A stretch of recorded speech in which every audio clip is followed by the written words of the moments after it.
Hi yogis, today we're going to go over how to teach your students into headstand, more specifically Sirsasana A. And so what we're going to go over is I'm going to just talk you through it, how I would teach a student how to do headstand. We'll go over common misalignments in this pose, and then we'll go over modifications. And then I'll show you other variations as well. So you would cue your student into tabletop pose, and you want your hands directly underneath your shoulders. So my shoulders and my hands are not too far out wide, but they're right underneath my shoulders. Now I'm going to place my elbows exactly where my hands are. So I'm not going to widen my elbows all of a sudden. I'm going to place them exactly where my hands are and interlace my hands. So now I have this frame, this triangle from my elbows and my fingertips. From here, I'm going to place the very crown of my head, so right where my bun is, right where I would wear a top hat, I'm going to place that on the ground. Curl your toes, lift your hips up to the sky. Press down with your forearms as much as you can. Now, I'm going to crawl my toes in as high or as far forward as I can get them, so I feel my hips shift over my shoulders, so you can physically see when that's enough. Now also know, because my feet will want to lift the ground for me. They feel super light right now. Now, my first step is getting into the egg. So I'm going to keep my hips as they are, press down into my forearms, and then 1 foot at a time, I'm going to bring my right thigh into my belly, and then my left thigh into my belly. So I'm holding this egg. Now, only once you are comfortable holding this egg, the second step, you'll lift your knees up to the sky. Once you're comfortable holding here, lift your feet up to the sky. Now energetically reach up with your feet. So push down into your forearms, root down to rebound, lift up through your toes. Knit your core in and really engage your whole body here. To release, you can set 1 foot down, then the other, and then into child's pose as your counter. Now, as you can tell, I'm out of breath.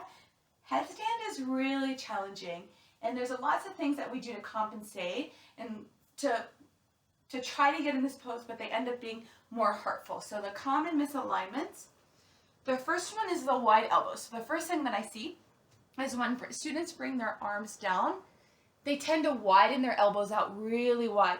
But as you do that, you can see me physically collapsing into the shape. So you want to make sure that the elbows stay underneath the shoulders the entire time. They tend to slide out when we kick up, but really look out for your students in keeping their elbows right underneath their shoulders, this sturdy shape.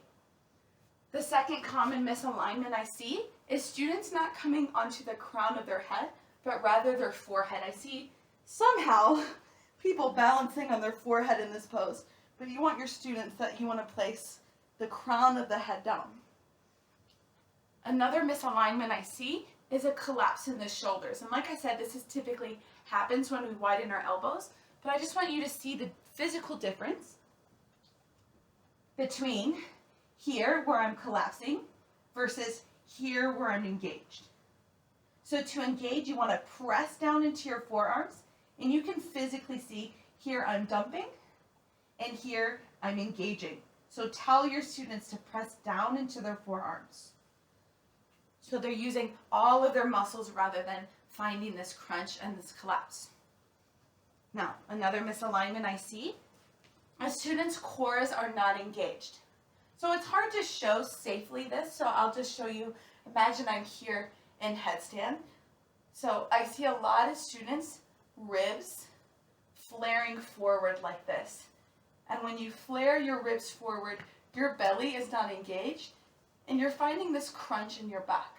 So you want to knit your ribs in. Find this core set around your belly. Draw belly to spine. So you're going to see this a lot. You want to make sure that they have the core strength to hold themselves up and knit in. Here is unstable. Here is strong. Now, this happens in every single time I teach headstand. I cue students to take that egg shape first. If you cannot hold that egg, you cannot do headstand. And so many times I tell the students to make the egg first and not kick up. And so many times you're going to see people trying to kick up into headstand. And now when they try to kick up like this, they are unstable and they're gonna flip over like a pancake. It almost always happens. So you want to tell your students to make that egg shape first, and also really stress that tuck and roll when they fall. So they're not back flopping onto their back, but rather they can almost somersault out of it. So to fall out of this pose, first of all, if they kick, they're gonna fall. But if they're gonna fall, cue the tuck and roll so they can somersault out of it versus back flop. I'm not going to show you that, but you can imagine what that feels like. But once again, cue that egg. Or maybe even try and encourage, if they fall, to get their feet back where they landed rather than flipping their weight over. And if a student is uncomfortable with that falling, you can take your students to a wall so that they would find the wall for support rather than falling over and backflipping. Now, one more mistake that I see in this pose is crazy dead fish feet and unengaged legs.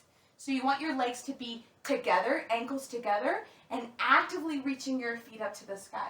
So imagine these are my legs. They're not flopping around like crazy. You're almost guaranteed to fall, but rather they're together and reaching up. Another reason why we do that, it takes weight out of the neck and the head. So when our legs are crazy, our weight is going downward onto our head.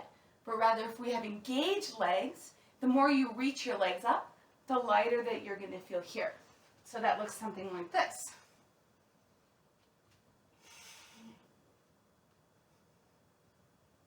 So rather than having crazy legs, which you see all the time, ankles together, and they're actively reaching their feet up towards the ceiling. Whew. Let me catch my breath. The counter pose for this would be child's pose. So you want to encourage child's pose after this.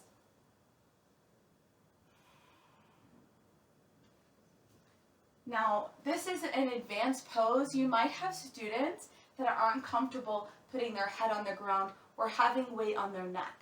And you want to say this ahead of time. If you are uncomfortable building headstand, then you want to give them dolphin pose to do. So I'll show you what that looks like. Dolphin pose is just like down dog with the forearms down. And I'll show you in a moment, but you can find all that engagement to build the strength for headstand. So a lot of headstand is strength in the core and then strength in our shoulders and our back body. So if they don't want to do headstand, you can cue dolphin pose, just like down dog with the forearms down. And it's the same concept. Here, I'm still not collapsing like you see. Here is me collapsing versus here is me pushing down and engaging. And by doing that, they can build the strength that they need to support themselves. A lot of time with headstand, it's just having the confidence. And if you're not strong, then you're not going to have confidence. By building strength will also help build confidence. Maybe that they have some injuries and they shouldn't be practicing this anyway.